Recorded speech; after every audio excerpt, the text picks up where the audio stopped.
Deputeti i Partisë Guxon Ezir Kraki ka komentuar mungesën e urimit nga ana e kryeministrit të Kosovës Albin Kurti ndaj homologut të tij shqiptar Edi Rama pas fitores së këtij të fundit në zgjedhjet e fundit në Shqipëri. Sipas Krakit, kjo mospërfillje nuk është thjesht çështje formale, por buron nga një histori marrëdhëniesh të tensionuara dhe të çuditshme mes dy liderëve shqiptar. Kraki ka theksuar se raportet mes Kurtit dhe Ramës kanë qenë të ndërlikuara prej vitesh, sidomos për shkak të përfshirjes së Ramës në tema të cilat kanë pasur të bëjnë ekskluzivisht me Kosovën.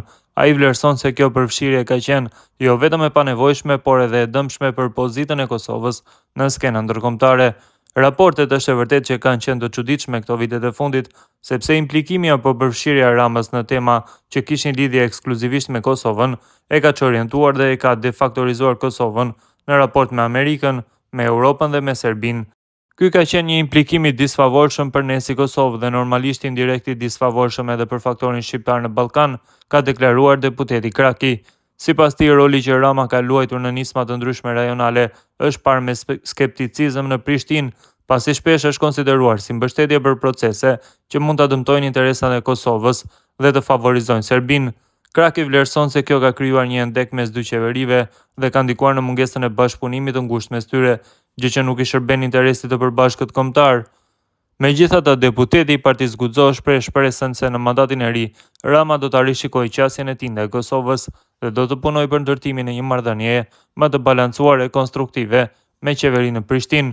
Unë gëzohem nëse gjatë këtij mandati Rama do ta shohë ndryshe raportin me Kosovën. Shqipëria do të forcohet, do të faktorizohet në Ballkan me nisma rajonale evropiane dhe do të avancojë drejt integrimeve, u shpreh Kraki. Ai nënvizon se bashkëpunimi i sinqert mes Shqipërisë dhe Kosovës është thelbësor për të dyja vendet, por ky bashkëpunim duhet të bazohet në respekt të ndërsjellët dhe në mospërzierje në çështje të brendshme.